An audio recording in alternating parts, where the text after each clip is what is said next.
She said I owed $2,400 in HOA fees. I told her my neighborhood didn't even have an HOA. And then she smiled.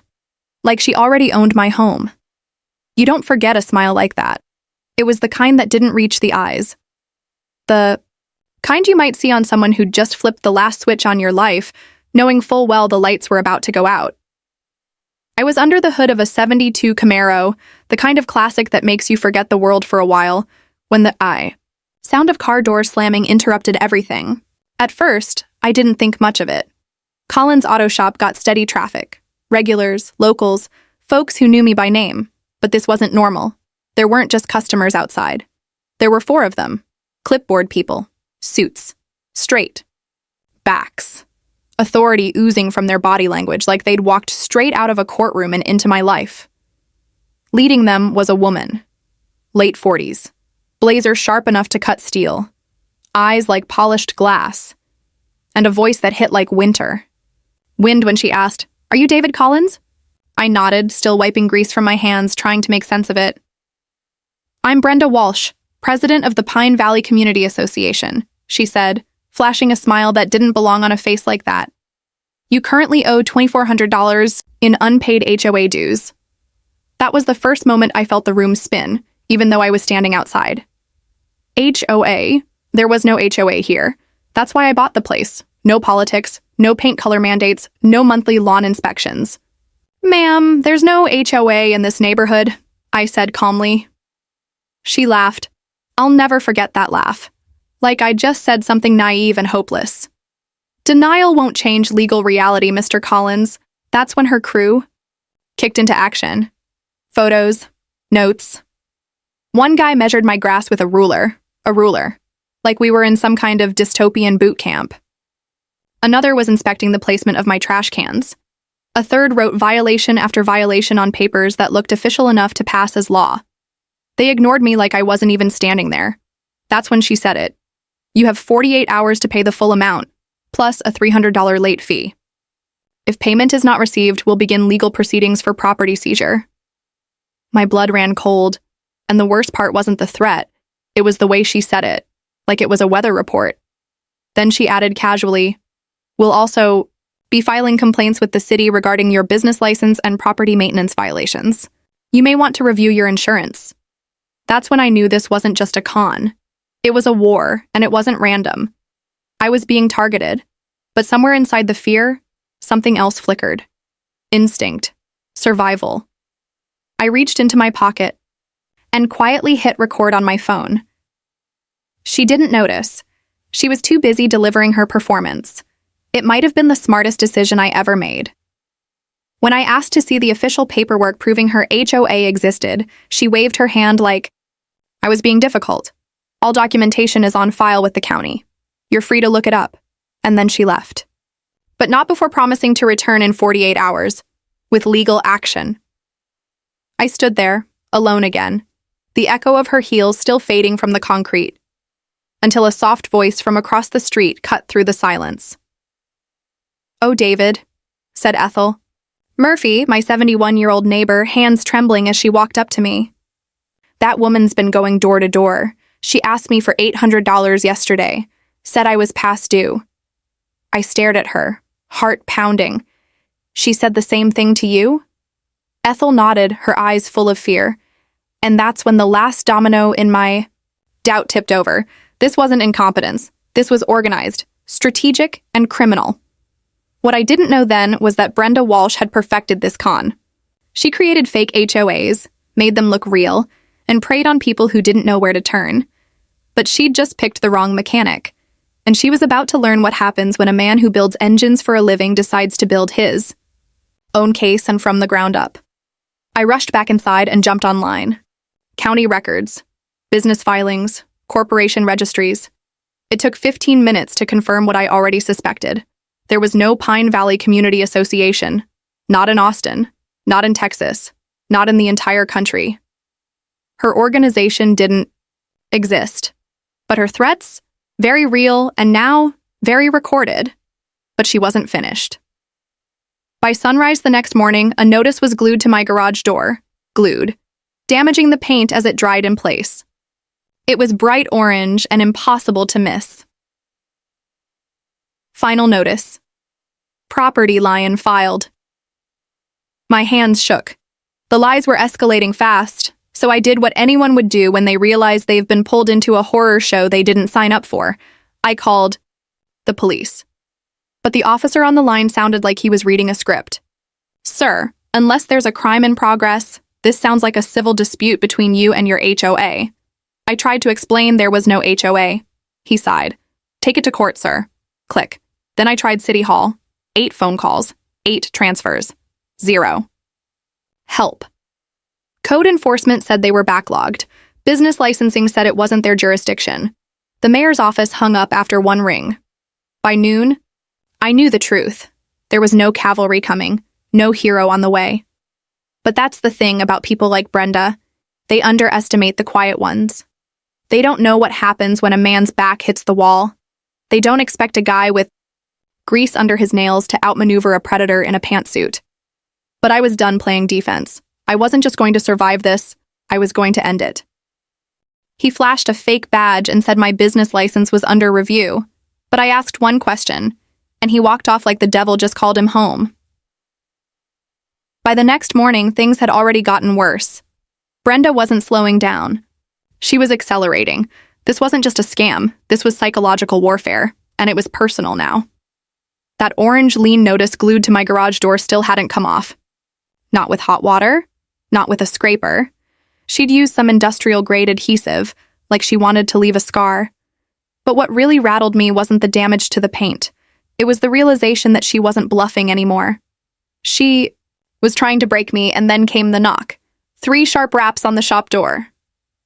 Not the front, but the side, where deliveries come in. That's how you know someone's trying to catch you off guard.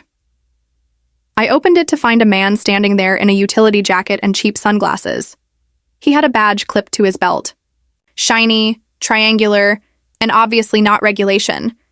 The jacket had a patch that read City Compliance Unit, and the guy carried a clipboard like it was a sword. I'm here for a surprise inspection, he said. We've received reports of unlicensed work being done on the premises. He didn't introduce himself, didn't flash real credentials, just walked in like he owned the place. That's when I felt it. That same chill Brenda brought with her. That same stink of manipulation wrapped in official language. I stopped him halfway to my office. Hold up, I said, planting my boots. Who sent you? He blinked, then glanced at his phone. Bad move. Real inspectors don't need to check. They're phones for backup lines, sir, he said, recovering. I'm authorized to review your business documents and verify compliance with city code. If you don't cooperate, we can begin the shutdown process immediately. That's when I saw it. The edge in his voice, the rehearsed authority, the lack of any badge number or official ID. He was bluffing. He didn't expect anyone to push back, and I'm sure most people didn't. But I wasn't most people anymore. Let me see your ID, I said. Not the badge, the actual city-issued ID, with your name and department. He froze, just long enough. Then his tone changed. You really want to make this harder on yourself? He asked, voice lower now, meaner. I didn't budge. Show me. The ID or get off my property. He muttered something under his breath and walked. Didn't run, didn't argue, just turned around and disappeared. Shoulders stiff like he'd just been chewed out by a ghost. I called the city immediately. No inspectors scheduled for my address. No one by his description. Which meant Brenda had escalated her scam to impersonating government officials. That's not just shady. That's felony-level illegal, but the authorities still wouldn't act. Not yet, and Brenda knew it. By noon, the phone calls started, but they weren't to me. They were to my customers. Mrs. Henderson, 72 years old, called me crying. She said, your shop's under investigation, she whispered. She said I might lose my car if it gets caught up in legal trouble. Brenda had called her personally and told her my business was being audited. Then the Johnsons canceled their upcoming repair, apologizing profusely. I just don't want to be involved in anything messy, Mr. Johnson said. You understand, right? I understood perfectly. Brenda wasn't after money anymore. She wanted destruction. She was going to dismantle everything I'd built brick by brick until I gave her what she wanted. My shop, my home, my peace, all gone. That night, I couldn't sleep. Not because of fear, because of fury, because of every fake document she posted on mailboxes, because of the lies she whispered into the ears of old women, because of the way she stood in my driveway like she owned me, and because no one, not the city, not the police, not a single damn office, was going to do a thing about it. But Ethel was.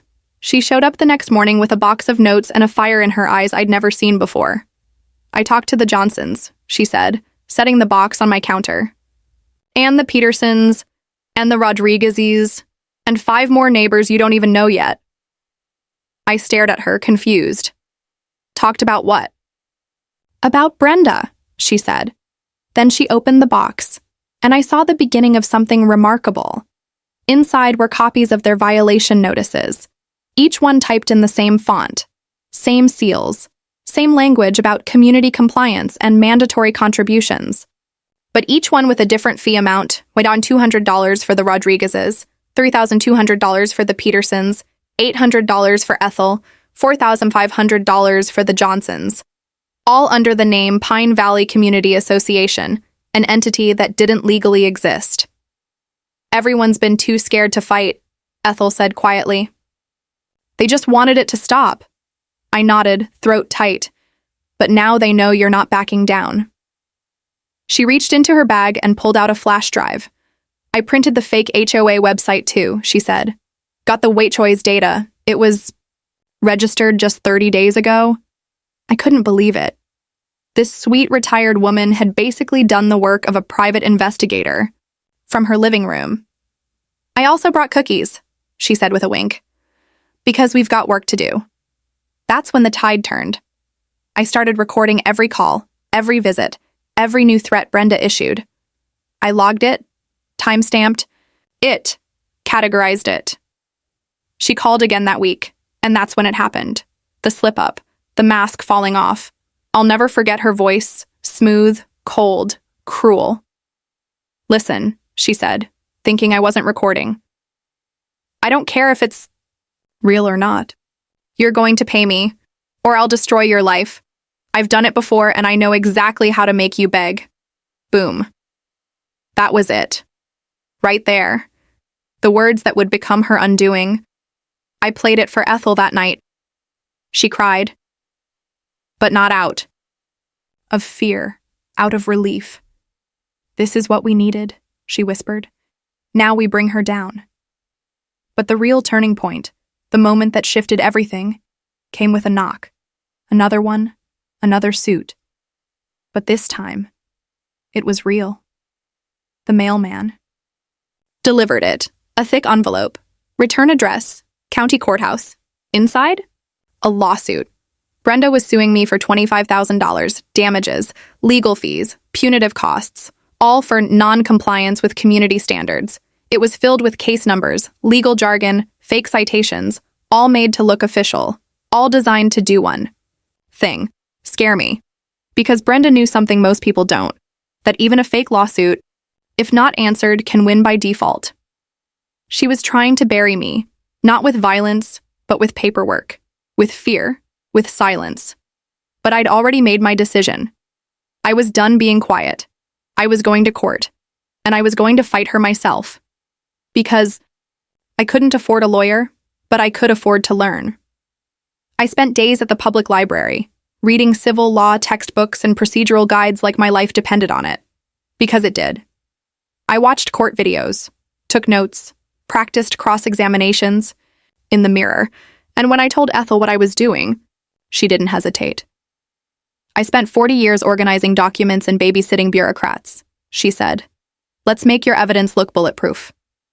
We turned my garage into a war room. Photos, timelines, recordings, testimonies, every lie. Brenda had told, organized, and color-coded, and through it all, we found more victims. The Williams family, threatened over their mailbox design. The Rodriguezes, told they'd be fined $500 for planting roses. Even the Harrisons, who'd moved away and gotten forwarded threats from Brenda. She wasn't a scammer anymore. She was a serial predator, and I had the tape to prove it. But even I didn't know what was coming next. Because when the court date finally arrived, I found out who the judge would be. Diana Stone, the roasting judge, the one lawyers whispered about behind closed doors, the one who made fraudsters cry on record. Brenda didn't know it yet, but she was walking into her own reckoning, and it wasn't going to be quiet. It was going to be historic. Judge Stone held the fake HOA charter up to the light, then asked, "Was this printed on someone's home printer?"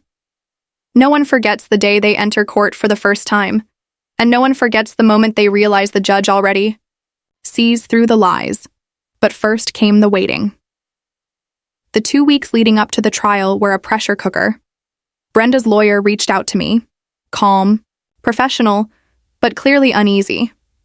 "My client is willing to drop all claims if you agree not to pursue counteraction," he said, careful with every word. Translation? Brenda was scared, but not scared enough to admit defeat. She was still hoping I'd cut and run. Still hoping I'd fold before the truth exploded. I said no, because it wasn't about me anymore. It was about the Johnsons who paid $4,500 just to sleep through the night. The Petersons who lost retirement savings? Ethel, who'd been humiliated on her own porch by clipboard thugs pretending to be enforcers. "No deal," I said, and the silence that followed told me everything. They weren't ready for what was coming. The week before trial, my garage became a war room. Ethel worked beside me every day, sorting files, highlighting contradictions, assembling the timeline. We printed every piece of paper Brenda had handed out. Fake violation notices, board meeting minutes that referenced dates that didn't exist, documents listing HOA bylaws with spelling errors in the headers. I organized it all, by type, by date, by lie. I practiced my opening statements in the mirror until I could say them with my eyes closed. And as word spread through the community, something unexpected happened. People started showing up. A teacher dropped off a box of cookies and said her dad had been threatened. 2. A local vet offered to testify about character. A college student came by and handed me legal research he'd compiled on HOA fraud cases for his final project. "Figured it might help," he said. It did. By the time my court date arrived, I had a binder thick enough to stop a bullet and a community standing behind me like a wall, but I also had butterflies gnawing holes in my stomach, because I'd never been in a courtroom in my life. I wasn't a lawyer, I was just a mechanic. And I was walking into a legal war with nothing but truth and grit. What I didn't realize, not until that very morning, was that I'd also been handed a secret weapon. Her name was Judge Diana Stone. I didn't know much at first. Just that she was known for being sharp, fast, unforgiving when it came to liars. They called her the scammer's scourge. And when I walked into her courtroom that first morning, I felt it immediately. This wasn't someone you could fool with jargon or smiles. She had that kind of stare that cut through paper and people. Brenda was already seated at the plaintiff's table, dressed in charcoal gray like she was running for office. Her attorney, a slick-looking man with designer glasses, shuffled through his documents like he'd been caught off guard. The gallery was packed. Locals, neighbors, reporters. Even 2 news crews had posted up outside. This was more than a civil dispute now. It was a showdown, a trial by truth. Judge Stone walked in, robe flowing, glasses perched low on her nose. She looked over the file, then at Brenda, then at me. "This is a case involving alleged HOA violations," she said, her voice calm and clinical. "I'm very interested to examine the documentation supporting these claims." Brenda's lawyer cleared his throat and handed over a binder labeled Pine Valley Community Association, Charter and Governance. Judge Stone took it with a raised eyebrow, then she held it up to the light. "Just looked at it. Counselor," she said, tilting her head. "Is this printed on standard copy paper? From a home printer?" He stammered something about format not determining legality. She didn't blink. "No," she said, "but competence certainly does." The gallery chuckled, Brenda's face flushed a bright red, and just like that, I knew. Judge Stone saw through her. She wasn't going to let this be another fake HOA scare tactic. She was going to rip it apart, piece by piece. When it was my turn to speak, I stood. My voice shook at first, but then I looked at Ethel in the front row, at the Johnsons, the Petersons. The neighbors Brenda had shaken down for years, and my voice found itself. I walked through the timeline, the first visit, the threats, the fake lien, the inspector who wasn't real. Then I played the recording. Brenda's voice crackled through the courtroom like thunder. I don't care if it's real or not. You're going to pay me, or I'll destroy your life. You could have heard a pin drop. Even Brenda's lawyer looked like he'd swallowed a nail. Judge Stone paused, leaned back slightly, and made a single note. No one said a word. Then we got into the documents. I placed them one by one before her bench. A violation notice with the wrong zip code. Meeting minutes that referenced February 29th, in a year that didn't have one. Bylaws that contradicted each other 3 times in one paragraph. Judge Stone reviewed each item like she was studying a crime scene. Then she asked the first real question that changed the entire tone of the case. "Counselor," she said, looking at Brenda's attorney, "can you provide this court with a copy of your client's legal registration documents? The ones that show this organization is incorporated as required under state law?" He flipped through his folder, paused, then mumbled, "We're still gathering historical documentation." Judge Stone's voice didn't change volume, but it got colder. "I see," she said, slow and deliberate. "Then we'll need a full evidentiary hearing. I want every claim supported, every document validated, and I expect detailed explanations for all inconsistencies." That word, all, hung in the air like a hammer waiting to fall. As we exited the courtroom that afternoon, the tension outside was electric. Neighbors whispered, reporters scribbled. Brenda looked like a ghost walking into her own funeral, and I walked out knowing that the game had changed. Because in that room, it wasn't just my voice anymore. It was a judge with a magnifying glass, and she had just zeroed in on every single lie Brenda had ever told. Brenda raised her hand and swore to tell the truth, but when Judge Stone pressed play on the recording, her whole world collapsed in 3 minutes. By the time we returned to court for the evidentiary hearing, the entire city seemed to be watching. I pulled into the courthouse parking lot that morning and saw vans, real news vans, setting up outside. People lined the sidewalk, some holding coffee, others just watching like they'd paid for tickets. Inside the courtroom, every seat was taken. The gallery was packed with neighbors, friends, reporters, victims, even a few city officials. It didn't feel like civil court anymore. It felt like a reckoning. Brenda sat at her table with 2 new paralegals and the same nervous lawyer. She wore pearls this time, like she thought that would help. But her eyes were darting all over the room, scanning, searching, already unraveling. Then Judge Stone walked in. She didn't need a gavel. The entire room went silent just from the sound of her shoes on the marble floor. She took her seat, adjusted her glasses, and spoke with the same cold calm as before. "We are here today to examine serious allegations of fraud, extortion, and the operation of an unregistered homeowners association," she began. "Perjury is a felony, and I expect absolute honesty from all parties today. Is that understood?" Brenda nodded, but her fingers were shaking, and then the show began. Judge Stone called me first. I walked to the witness box with my folder in hand, heart pounding, palms sweating. But I was ready. I had spent every night for the past week rehearsing this, not to perform, but to make sure the truth was unbreakable. I laid out the evidence piece by piece, fake HOA notices, signed by board members who didn't exist. Bylaws referencing landscaping rules copied word for word from a Florida HOA website, despite us being in Texas. Letters printed on different fonts, with grammar mistakes no real legal organization would allow, and then I played the crown jewel, the moment that shifted everything. Brenda's voice crackling through the courtroom speakers. "I don't care if it's real or not. You're going to pay me, or I'll destroy your life." Gasps, whispers, reporters scrambling to write it down.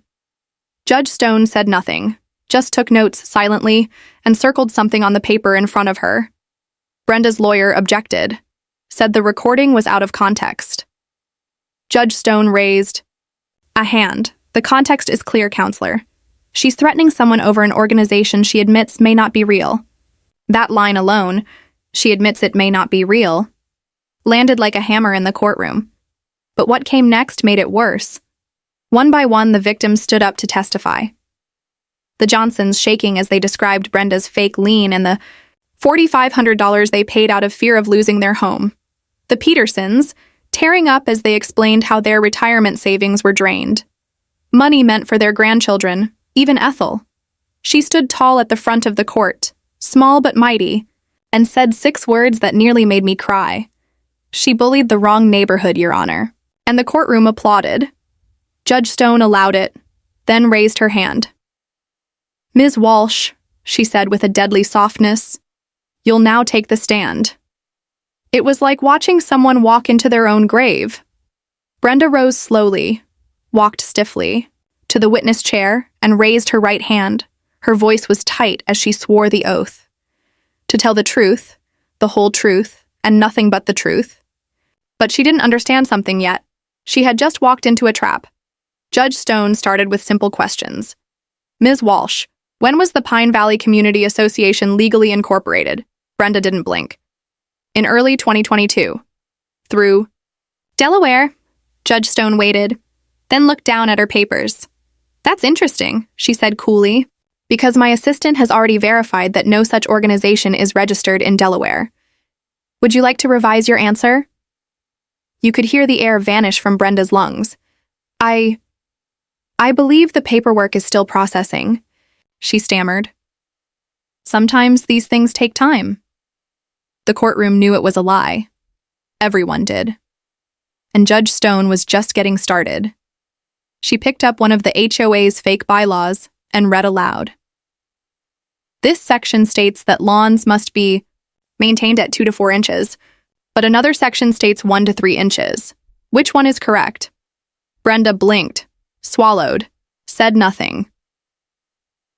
Judge Stone flipped to the meeting minutes. These meetings you reference occurred on February 29th of last year, but last year had only 28 days in February.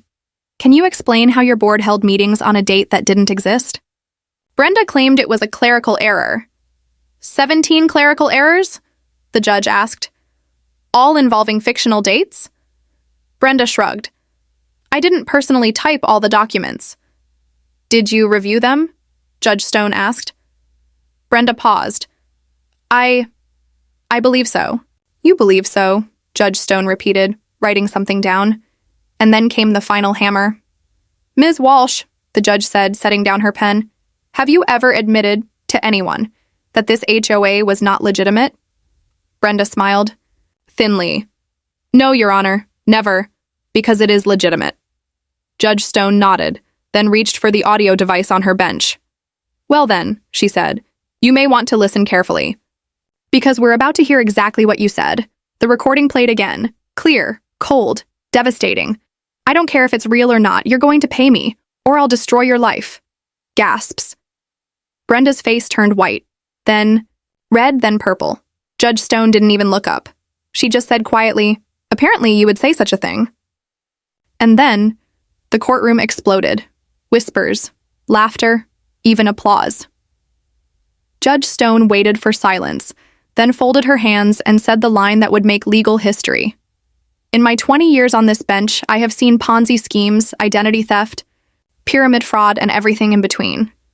But this, she said, gesturing to Brenda, this is the most pathetic attempt at organized deception I've ever encountered. She turned to Brenda directly.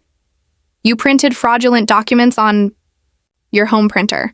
You created a fictional HOA. You impersonated inspectors. You threatened elderly couples and single parents. And you extorted over $50,000 from local residents, all because you thought no one would fight back. Brenda opened her mouth, probably to deny everything. But Judge Stone raised one hand. Ms. Walsh, don't. The court is no longer interested in your fiction. Then came the verdict. This court finds the plaintiff, Brenda Walsh, guilty of perjury, fraud, and civil extortion. You are hereby sentenced to 18 months in county jail, followed by mandatory restitution totaling $53,000 to all named victims. Furthermore, you are permanently barred from participating in or forming any homeowners association, community board, or similar organization. The gallery burst into applause. Loud, sustained, joyful, but the story wasn't over. Brenda stood, screaming, "This is persecution! This is a setup! You're all against me!" Judge Stone calmly turned to the bailiff. "Remove Ms. Walsh from my courtroom, please." And as Brenda was dragged out in cuffs, still shouting, still blaming, Judge Stone delivered one final line.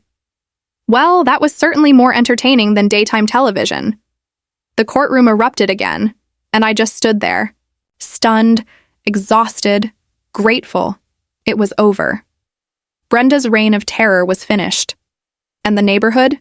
It was ours again, not ruled by fear or forged letters, but by truth. Because sometimes the law doesn't need a sword. Sometimes all it needs is a voice, a recording, and a judge who sees through the lies. Brenda raised her hand and swore to tell the truth, but when Judge Stone pressed play on the recording, her whole world collapsed in 3 minutes. By the time we returned to court for the evidentiary hearing, the entire city seemed to be watching. I pulled into the courthouse parking lot that morning and saw vans, real news vans, setting up outside. People lined the sidewalk, some holding coffee, others just watching like they'd paid for tickets. Inside the courtroom, every seat was taken. The gallery was packed with neighbors, friends, reporters, victims, even a few city officials. It didn't feel like civil court anymore. It felt like a reckoning. Brenda sat at her table with 2 new paralegals and the same nervous lawyer. She wore pearls this time, like she thought that would help. But her eyes were darting all over the room, scanning, searching, already unraveling. Then Judge Stone walked in. She didn't need a gavel. The entire room went silent just from the sound of her shoes on the marble floor. She took her seat, adjusted her glasses, and spoke with the same cold calm as before. "We are here today to examine serious allegations of fraud, extortion, and the operation of an unregistered homeowners association," she began. "Perjury is a felony, and I expect absolute honesty from all parties today. Is that understood?" Brenda nodded, but her fingers were shaking, and then the show began. Judge Stone called me first. I walked to the witness box with my folder in hand, heart pounding, palms sweating, but I was ready. I had spent every night for the past week rehearsing this, not to perform, but to make sure that truth was unbreakable. I laid out the evidence piece by piece, fake HOA notices, signed by board members who didn't exist. Bylaws referencing landscaping rules copied word for word from a Florida HOA website, despite us being in Texas. Letters printed on different fonts, with grammar mistakes no real legal organization would allow, and then I played the crown jewel, the moment that shifted everything. Brenda's voice crackling through the courtroom speakers. "I don't care if it's real or not. You're going to pay me, or I'll destroy your life." Gasps, whispers, reporters scrambling to write it down. Judge Stone said nothing, just took notes silently and circled something on the paper in front of her. Brenda's lawyer objected, said the recording was out of context. Judge Stone raised a hand. "The context is clear, counselor. She's threatening someone over an organization she admits may not be real." That line alone, "she admits it may not be real," landed like a hammer in the courtroom. But what came next made it worse. One by one, the victims stood up to testify. The Johnsons shaking as they described Brenda's fake lien and the $4,500 they paid out of fear of losing their home. The Petersons tearing up as they explained how their retirement savings were drained. Money meant for their grandchildren, even Ethel. She stood tall at the front of the court, small but mighty, and said 6 words that nearly made me cry.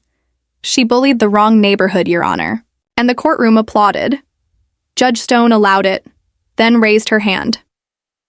"Ms. Walsh," she said with a deadly softness, "you'll now take the stand." It was like watching someone walk into their own grave. Brenda rose slowly, walked stiffly, to the witness chair and raised her right hand. Her voice was tight as she swore the oath. To tell the truth, the whole truth, and nothing but the truth. But she didn't understand something yet. She had just walked into a trap. Judge Stone started with simple questions. Ms. Walsh, when was the Pine Valley Community Association legally incorporated? Brenda didn't blink. In early 2022. Through Delaware. Judge Stone waited, then looked down at her papers. That's interesting, she said coolly, because my assistant has already verified that no such organization is registered in Delaware. Would you like to revise your answer? You could hear the air vanish from Brenda's lungs. I believe the paperwork is still processing, she stammered. Sometimes these things take time. The courtroom knew it was a lie. Everyone did. And Judge Stone was just getting started. She picked up one of the HOA's fake bylaws and read aloud. This section states that lawns must be maintained at 2 to 4 inches, but another section states 1 to 3 inches. Which one is correct? Brenda blinked, swallowed, said nothing. Judge Stone flipped to the meeting minutes. These meetings you reference occurred on February 29th of last year, but last year had only 28 days in February. Can you explain how your board held meetings on a date that didn't exist? Brenda claimed it was a clerical error. 17 clerical errors? The judge asked. All involving fictional dates? Brenda shrugged. I didn't personally type all the documents. Did you review them? Judge Stone asked. Brenda paused. I believe so. You believe so, Judge Stone repeated, writing something down. And then came the final hammer. Ms. Walsh, the judge said, setting down her pen, have you ever admitted to anyone that this HOA was not legitimate? Brenda smiled. Thinly. No, Your Honor, never, because it is legitimate. Judge Stone nodded, then reached for the audio device on her bench. Well then, she said, you may want to listen carefully. Because we're about to hear exactly what you said. The recording played again. Clear, cold, devastating. I don't care if it's real or not, you're going to pay me, or I'll destroy your life. Gasps. Brenda's face turned white, then red, then purple. Judge Stone didn't even look up. She just said quietly, apparently you would say such a thing. And then, the courtroom exploded. Whispers, laughter, even applause. Judge Stone waited for silence, then folded her hands and said the line that would make legal history. In my 20 years on this bench, I have seen Ponzi schemes, identity theft, pyramid fraud, and everything in between. But this, she said, gesturing to Brenda, this is the most pathetic attempt at organized deception I've ever encountered. She turned to Brenda directly. You printed fraudulent documents on your home printer. You created a fictional HOA. You impersonated inspectors. You threatened elderly couples and single parents. And you extorted over $50,000 from local residents, all because you thought no one would fight back. Brenda opened her mouth, probably to deny everything. But Judge Stone raised one hand. Ms. Walsh, don't. The court is no longer interested in your fiction. Then came the verdict. This court finds the plaintiff, Brenda Walsh, guilty of perjury, fraud, and civil extortion. You are hereby sentenced to 18 months in county jail, followed by mandatory restitution totaling $53,000 to all named victims. Furthermore, you are permanently barred from participating in or forming any homeowners association, community board, or similar organization. The gallery burst into applause. Loud, sustained, joyful, but the story wasn't over. Brenda stood, screaming, "This is persecution! This is a setup! You're all against me!" Judge Stone calmly turned to the bailiff. "Remove Ms. Walsh from my courtroom, please." And as Brenda was dragged out in cuffs, still shouting, still blaming, Judge Stone delivered one final line. Well, that was certainly more entertaining than daytime television. The courtroom erupted again, and I just stood there, stunned, exhausted, grateful. It was over. Brenda's reign of terror was finished. And the neighborhood? It was ours again, not ruled by fear or forged letters, but by truth. Because sometimes the law doesn't need a sword. Sometimes all it needs is a voice, a recording, and a judge who sees through the lies. I thought I'd seen the last of her until a letter arrived written from jail with one sentence that stopped my heart cold. I thought the story was over, that the final gavel in that courtroom was the end of Brenda Walsh, that once she was in handcuffs, red-faced, shrieking, hauled down that marble hallway like a dethroned queen, that would be it. Closure. Justice served. Community healed. Credits roll. But real life doesn't come with clean endings. It comes with quiet knockbacks, strange mornings, and unexpected letters from people you never thought you'd hear from again. The first 2 months after the trial were peaceful in a way that felt almost unnatural. No phone calls, no inspections, no sudden clipboard crusaders standing on my driveway measuring my grass. I could breathe again. Ethel came by every Thursday with muffins and neighborhood gossip. The Johnsons had a new flower bed. The Petersons got a porch swing. My business picked up like wildfire. But the best part? People smiled again. Kids rode bikes. Families left lawn chairs out without fear of being non-compliant. We had our lives back. I thought it was behind me. Until one Monday morning, I opened my mailbox and saw a plain white envelope, no return address, postmarked from the Travis County Correctional Center, and in the corner, tiny scrawled handwriting, B. Walsh. I stood in the driveway for a long time, just holding it. Like if I opened it, the past would spill back out and stain everything again. But I did open it, because curiosity doesn't care about comfort. Inside was one sheet of notebook paper torn at the top, creased, written in blue pen. No greeting, no apology, just a single paragraph. I hope you're happy. You destroyed my life. You humiliated me. But I know things about people, real things, and I never forget who owes me. Enjoy your little victory, Mr. Mechanic. It won't last. I stared at the page for a long time. It didn't scare me, not the way she probably intended. But it did remind me of something I'd forgotten in the rush of victory. Brenda wasn't just a scammer. She was a believer. She believed in power, control, revenge, and even behind bars. That belief hadn't broken. She still thought she'd win, and that made something click in me I hadn't fully processed until then. She wasn't gone. She was watching. Somehow.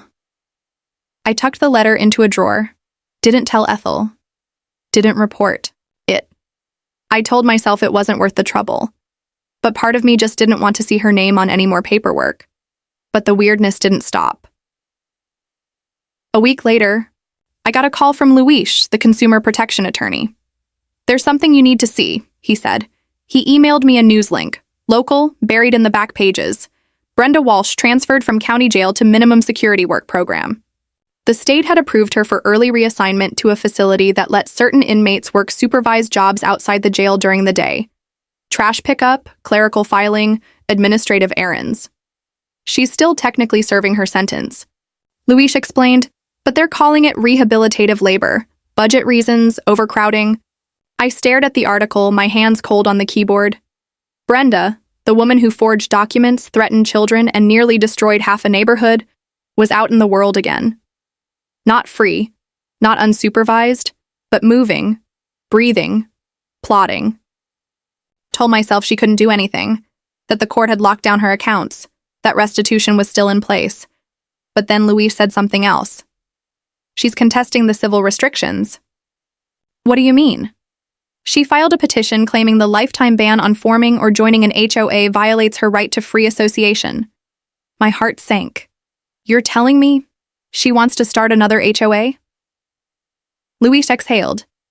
"She wants to argue that what happened to her was a misjudgment, that she made administrative errors, not criminal ones, and that you exaggerated the threats." I didn't say anything, because there were no words for how sick that made me feel. But it wasn't just fear anymore. It was fury. That this woman, even after being handed 18 months in jail and a courtroom takedown seen by half of Texas, still thought she could spin herself into the victim. Still thought she could climb her way back into power using the same charm, same lies, same cold-eyed conviction. I told Luis I'd testify again if I had to. I'll show up. I'll bring the recordings. I'll bring Ethel, the Johnsons, the Petersons, all of them. Luis nodded. I know, and we'll win, but you should be prepared for this to drag on. And it did, because Brenda had one final weapon I hadn't anticipated. Time. She wasn't in a hurry. She filed appeal after appeal. She claimed I doctored the recordings. Claimed the HOA did exist, but was improperly dissolved. Claimed that I weaponized public opinion to turn a legal dispute into a spectacle. And while none of it gained traction, it wore me down. It became a steady drumbeat in the background of my life. A reminder that the battle wasn't over, that even when justice wins in court, sometimes evil just keeps talking. But something happened during those months that surprised even me. I wasn't the only one who refused to let it go. The community, the same quiet folks who once feared measuring tape and mailbox rules, fought back. They formed a real committee, not an HOA, not a bureaucracy, a volunteer watch group dedicated to educating residents about scam prevention, document verification, and consumer protection laws. They called themselves the Pine Valley Guardians, and their motto, "We don't pay what's fake." It started with 8 people. Then it grew. They started a website, posted scans of fake HOA notices Brenda had used, started logging similar scams across the state. Within 3 months, they were fielding emails from other neighborhoods asking how to organize. And that's when I realized Brenda hadn't created fear. She'd created a movement. By accident. She wanted silence. She sparked a choir. She wanted submission. She sparked resilience. And every letter she sent, every fake filing, she attempted from behind bars, just added to the mountain of proof that she'd never changed, that she never would. So when her appeal hearing came 6 months later, when she sat before Judge Stone again, this time in a pale work uniform and civilian shoes, the verdict was swift. Ms. Walsh, Judge Stone said, you have made it abundantly clear that you do not regret your actions, do not accept responsibility, and intend to return to them the moment you are free. She paused, then looked up from her notes. That's not rehabilitation, that's a rerun. Brenda said nothing, just stared at the floor. For once, without a smirk, and the ban stood. Permanent. Public. Her name would now appear on the state registry of barred civil organizers. Anyone checking her background would know. Not authorized. Not trusted. Not again. The last time I saw her, she didn't speak. She just walked past me in the hall, cuffed, eyes hollow, lips tight, and for the first time in my life, I felt something I never expected. Pity. Because power built on fear always collapses, and she was finally standing in the ruins. I thought we'd exposed everything, until a woman from 2 counties over walked into my shop, carrying a folder full of documents, and Brenda's real name. By the time fall came around, life had mostly returned to normal. The flowers on the Johnsons' porch bloomed again. Ethel joined a neighborhood book club, and I'd nearly stopped checking the mailbox twice a day, half expecting another anonymous threat or phony citation. Brenda Walsh was gone, legally shackled, publicly humiliated, and permanently barred from ever holding HOA authority again. We'd won, we'd rebuilt, and I'd finally started to sleep again, at least most nights. Until one afternoon in early October, a dusty blue minivan pulled into the lot beside my shop. The woman who stepped out looked lost at first. Early 40s, sun-worn, with a clipboard tucked under one arm and a kind of careful tension in her shoulders. She didn't ask for an oil change or a quote. She asked softly, "Are you the one who stopped the Pine Valley fraud?" I nodded, instantly uneasy. She handed me a folder, and when I opened it, every bone in my body locked tight. Inside were violation notices, same wording, same formatting, same fake bylaws, fake signatures, fake HOA seal, but these weren't from Pine Valley. They were from Sun Meadow Estates, a neighborhood over 2 counties away. She leaned in and whispered, "I think Brenda did this to us too. Only she wasn't Brenda then. She was Stephanie Wade." I sat down hard on the nearest stool, because suddenly every feeling I'd buried in the last 6 months surged back to the surface. The folder wasn't just a match, it was a blueprint, a near-identical playbook of the same scam she'd used on us, just with a different zip code and a different name.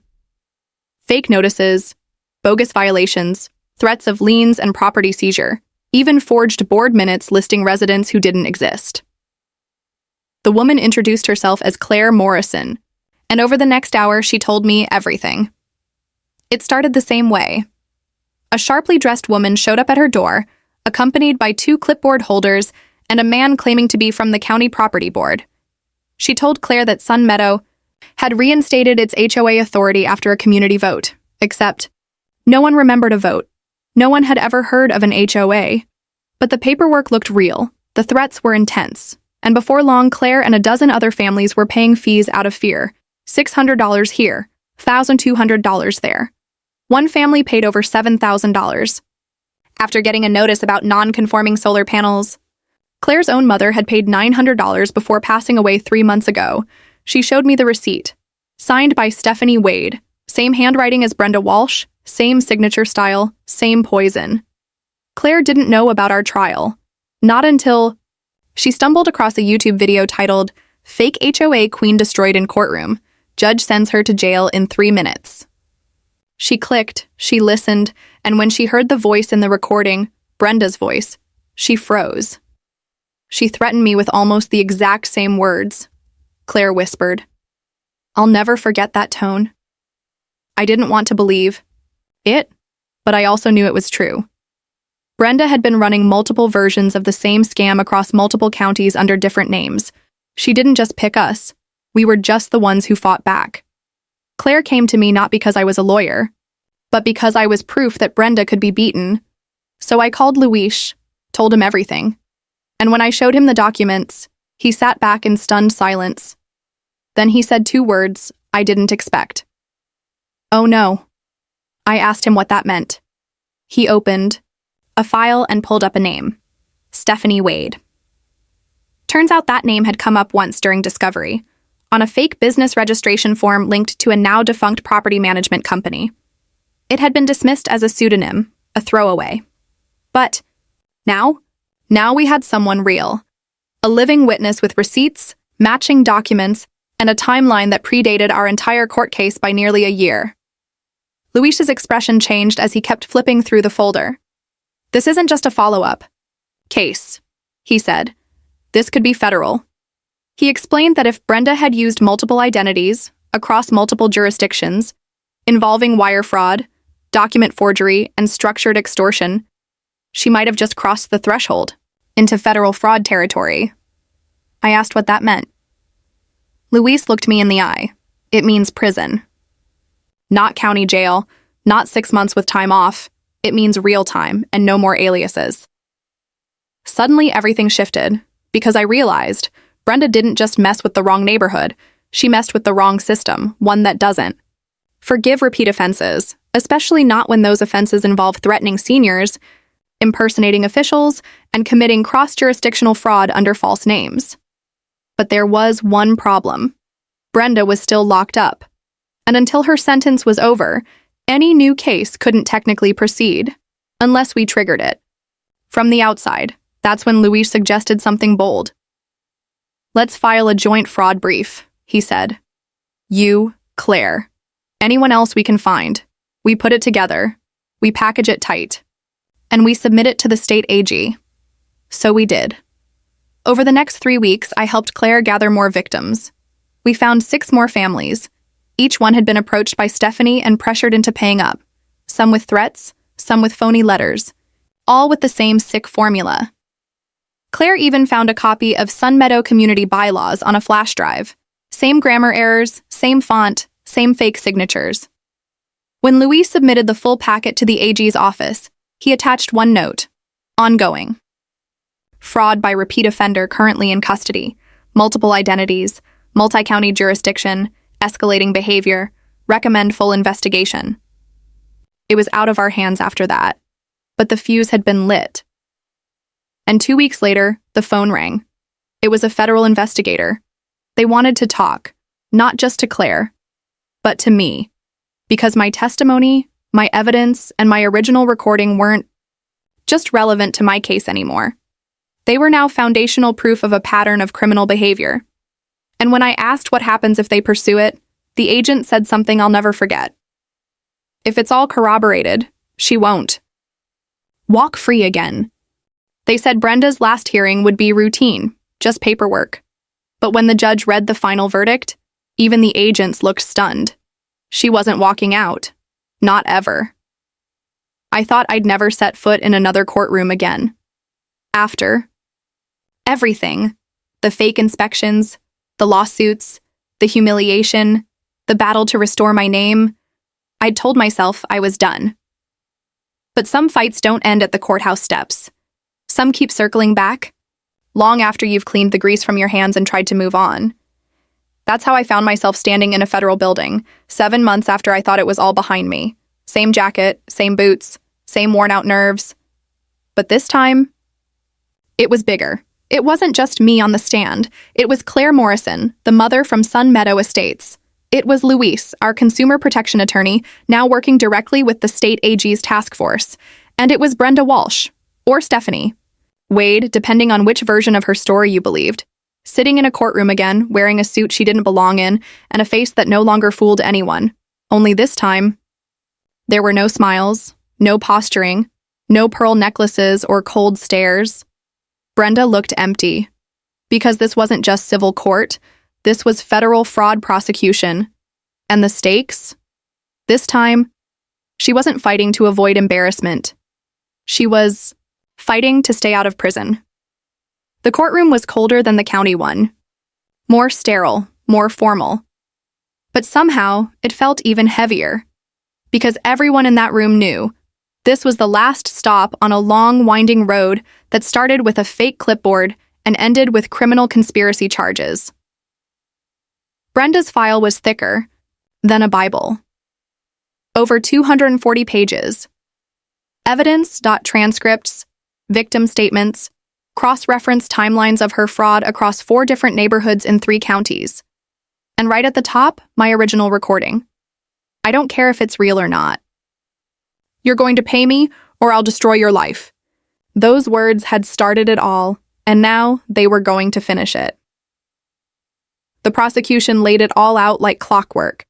How Brenda had used false HOA fronts to collect over $138,000 across multiple neighborhoods. How she'd registered websites with false EINs, forged board documents, impersonated county officials, and hired enforcers with fake IDs.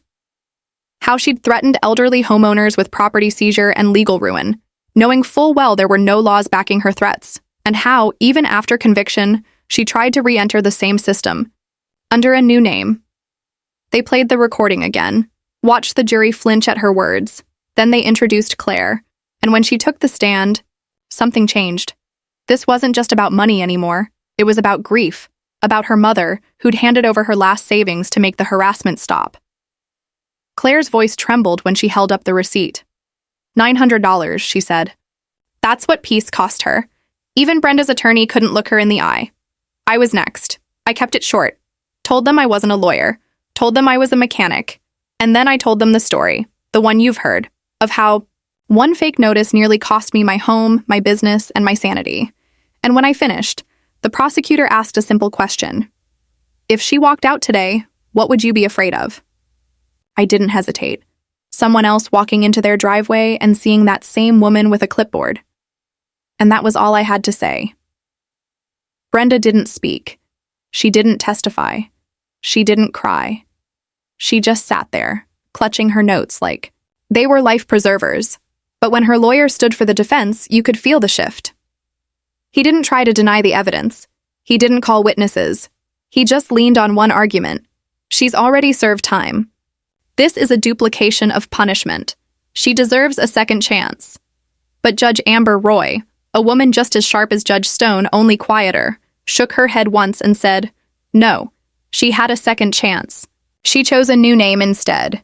And then, in just under 30 minutes, the verdict was in guilty on all charges, conspiracy to commit fraud, impersonation of a government official, wire fraud, criminal harassment, document forgery, and the final charge that made Brenda finally go pale: continuing criminal enterprise. Because this wasn't just seen as a scam anymore. It was a fraud network, methodical, profitable, and predatory. And the sentence? 21 months in federal prison, with an additional 5 years probation, 0 eligibility for early release, and one more clause, inserted by the AG's office at the request of victims: permanent registry as a restricted business agent. Meaning? Brenda would never again be allowed to form or serve on any neighborhood board, apply for any public license involving housing, community organization, or property management, open a business involving consulting, legal advising, or real estate services, ever. She couldn't even register a landscaping company, and when Judge Roy read that last line, I swear, Brenda flinched like the words had weight, because for the first time, she knew it was over, not just today, but forever. No more fake names, no more clipboards, no more neighbors to bully. Just a long, quiet sentence. And the knowledge that every lie she built had collapsed in a public courtroom. After the hearing, Luis turned to me. That, he said, was the moment she realized the system caught up. I didn't smile, didn't cheer. I just nodded. Because justice isn't always about the punishment. Sometimes, it's about the end of fear. I left the courthouse alone, drove home with the windows down, let the air hit my face. And when I pulled into the shop, I saw something that made me stop cold. There, on my front step, was a basket. Inside were muffins and a note, handwritten, no signature. It read, "Thank you. You stopped her before she got to us." And I smiled. For the first time in a long time, I smiled without hesitation, because I realized something I hadn't before. I didn't win this fight because I was strong. I didn't win because I was smart. Won because I didn't give up, because when the system failed me, I stood up anyway. And that's what people like Brenda never understand. You can't silence a community forever. You can scare a street, but you can't own it, because eventually, someone pushes back. And once the first domino falls, the whole house of lies comes down with it. Fade out. Voiceover. Justice isn't always loud. Sometimes it's just a mechanic with a phone in his pocket and the courage to press record. Thanks for watching, HOA Stories family. If you've ever fought back against intimidation or stood your ground when no one else would, we see you. Drop a comment below and let us know where in the world you're watching from. Because truth, it travels, and so does courage. Until next time.